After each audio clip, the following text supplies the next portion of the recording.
So हाय मित्रांनो, good morning. आता आपण एक सरप्राईज दाखवूया. जे आपण लाईव्हला दाखवलेलं होतं ना, ते सरप्राईज आपण दाखवूया. आई आलेले आहेत गावावरून. तुम्हाला मी हे बघा, हे सगळं सामान घेऊन आई गावावरून आलेले आहेत. या आहेत आमच्या आई. से आई hi, good morning. Good morning. Surprise दाखवूया आणि याच्यावर छोटासा मस्त असा नॉर्मलचा ब्लॉग आपण बनवूया. पहिले आम्ही आई किती वाजता आले? सकाळी 5:30. हा, आई 5:30ला आलेले आहेत. सो मी तेव्हा जागी होती. नंतर मी लाईव्ह वगैरे घेतला. आज मी अजिबात लाईव्हचा व्हिडिओ वगैरे काहीच दाखवलेला नाहीये. आज सरप्राईज ब्लॉग होता छोटासा 2-3 मिनिटाचा, म्हणून मी डायरेक्ट आईकडे वळलेली आहे. आणि आता तुमचे दाजी सरप्राईज घेऊन येत आहेत. सो 2 मिनिटं थांबा, मी तुम्हाला बॅक कॅमेराने दाखवते. म्हणजे यांचा चेहरा पण दाखवते, त्यांचा चेहरा पण दाखवते. ओके, चलो भाई देखो अब मैं क्या करता हूँ. सो आता मॉर्निंगच्या वेळेस मस्त आई आलेले आहेत गावावरनं आणि आईला आता सरप्राईज भेटणार आहे. तर आपले भाऊजी, म्हणजे तुमचे भाऊजी हो, आमच्या हो येत आहेत.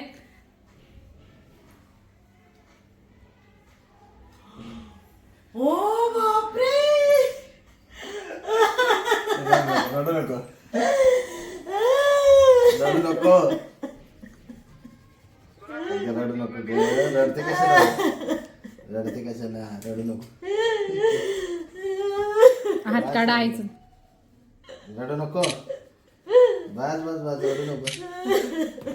सो मित्रांनो, आई खूप इमोशनल झालेल्या आहेत. सो टॅटू कुठला आहे तुम्हाला मी तो दाखवते. हो, टॅटू दाखवा, 1 मिनिट. हे बघा, हे आमच्या आई आहेत. हे आईला आधीच माहिती होतं काढलेलं आहे. सो नंतर हे पप्पांचा टॅटू काढला. सो आता थोडासा तो हे झालेला आहे, म्हणजे तो आता नॉर्मल ओला आहे म्हणून हे चमडी वगैरे निघते. हा टॅटू बघून आई एवढ्या इमोशनल झाल्यात. आई गावी गेलेली ना, म्हणून आम्ही तो सरप्राईज प्लॅनिंग केलेला.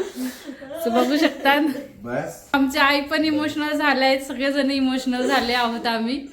सो भेटूया, आईचा मूड चेंज झाल्यावर भेटूया. ओके. सो हाय मित्रांनो, आपण ब्रेक नंतर परत भेटतोय. आता आपण विचारू, आई नॉर्मल झालेल्या आहेत आमच्या. तर आमच्या आईंना विचारूया, आई कसा वाटला तुम्हाला सरप्राईज तुमच्या लेकाने छान दिलेलं? वाटला, एकदम मस्त वाटलं. जरा भरून आलं, आठवण आली, त्याच्यामुळे आता ते पाहिजे होते. आपल्या पप्पांना किती वर्ष झाले देवाघरी जाऊन? 26 वर्ष झाले. 26 years. 26 इयर्स आमच्या पप्पांना जाऊन, म्हणजे किती, 26 इयर्स झालेले आहेत. त्या आमच्यापासून लांब आहेत, म्हणून आम्ही आईला हा सरप्राईज प्लॅन केलेला होता. तुम्हाला मी लाईव्हला पण सगळ्यांना सांगितलेलं होतं की एक सरप्राईज आहे आहे आहे, कारण आमच्या आई आम्हाला लाईव्हला गावाला पण बघत होत्या, त्याच्यामुळे आम्ही जास्त लाईव्हला दाखवलेलं नव्हतं. सो आता सगळेजण एकदा परत बघून घ्या. हे आमची आई आहे, ते आमचे पप्पा आहेत.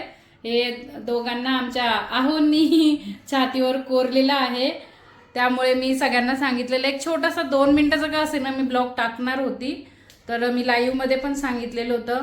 तर आता ज्यांना एवढी आतुरता होती की भाऊजींनी काय गोंदलेलं आहे, काय टॅटू काढलेले आहेत, तर ते हा व्हिडिओ नक्की बघा. आणि व्हिडिओ आवडला असेल तर लाईक, शेअर आणि सबस्क्राईब नक्की करा. Okay, bye YouTube family.